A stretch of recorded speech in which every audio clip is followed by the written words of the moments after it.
The elevator pitch for Gigabash is an enchanting one. It's a game that allows you to play as giant monsters and mighty heroes as they duke it out against each other in a variety of highly destructible environments. And Passion Republic Games has mostly delivered on its promises, albeit with a few notable flaws. In its current state though, Gigabash is really a one-trick pony and lacks the depth and variety that most of its competitors offer.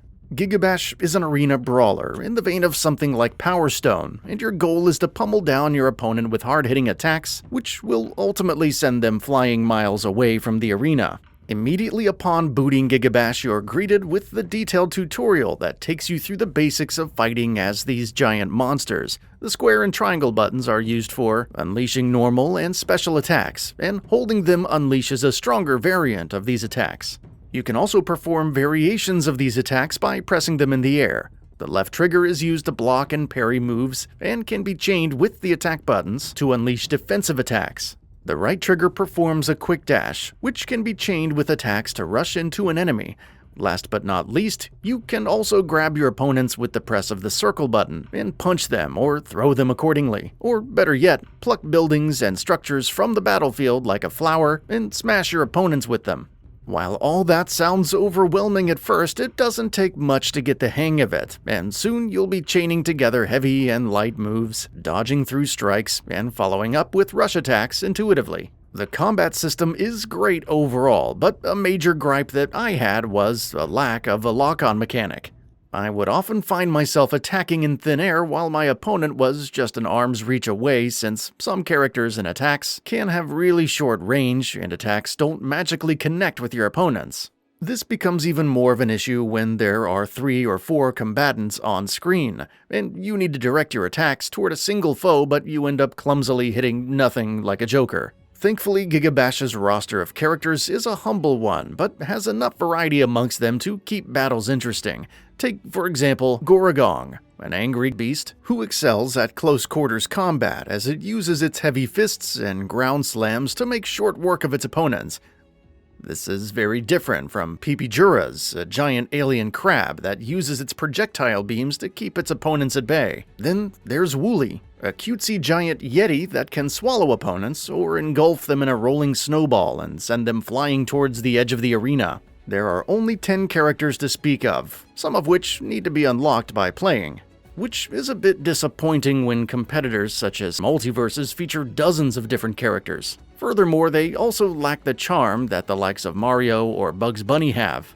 During my limited time with the game, I found the balance to be a bit hit or miss, as some tactics work especially well against some opponents, which can and will be abused endlessly for some cheap wins. Gigabash features 2 major options for couch play: a free-to-play brawl mode that can have up to 4 players in a 2v2 team battle. As you deal damage to your opponents or cause destruction to the environment during these fights, you gain a special currency called Giga Energy, and once that reaches a certain threshold, you can transform into an enlarged version of the character, called the S-Class Titan. While your moves and mobility options remain the same, your attacks deal more damage, and you take less damage from opponents during this buffed-up period. Additionally, you can also pick up a power-up that unleashes a devastating ultimate attack on your opponents. As such, you need to balance your attention between dealing damage to your opponents and gathering as much Giga Energy as quickly as possible. But even so, understanding when to transform and having some synergy between teammates is the key to winning battles, since that can easily turn the tides of battle towards or against your favor. All in all, Gigabash finds a good balance between skill and strategy while also remaining accessible for newcomers to the genre. There are a ton of arenas where you can duke it out against your friends or the CPU, and these range from an ancient tribal village to a generic training area to the center of a bustling metropolis. Some of these arenas have their own gimmicks, such as having a river that divides the arena into 2 halves, or a sandstorm that kicks in periodically and obscures your vision of the arena and the enemy. Others are pretty standard in comparison, but the sheer destructibility of the environments make them different every time you brawl. For instance, you may use the plentiful buildings as cover at the start of a fight, but as the cover gets destroyed, you might be forced to get up close and personal with your opponents. There's also a Mayhem mode that features a variety of minigames, but since that can only be played in couch co-op, I couldn't experience what that mode has to offer.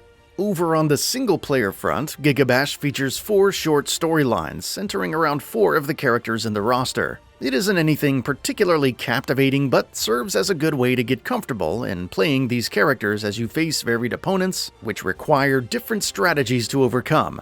With the exception of the story and mayhem mode, Team Battle and Free-for-All can also be played online. In addition to this, you can also play an unranked 1v1 battle in online mode, but in my dozens of attempts trying to find a match over the span of roughly a week, both pre-launch and post, I have yet to get into an online match on the PS5. Hilariously enough, I'm even searching for an online match while writing this review, to obviously no avail. But even if you exclude the horrendous matchmaking experience, it's hard to get past the fact that Gigabash is very light on content.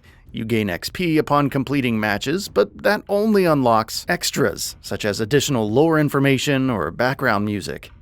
Playing as a specific character also accumulates some Titan points, but that didn't seem to have any notable effects on the actual playing experience. There aren't any battle passes or character upgrades to pursue or online ranking systems, or really anything that would want you to keep coming back for more. In its current state, Gigabash is really something that would serve you well for a couple of hours as a fun time with friends, but nothing more than that. And that's a shame because the core fundamentals are really fun, and with some major updates both on the gameplay and content fronts, and better online infrastructure, Gigabash has the potential to turn into something special.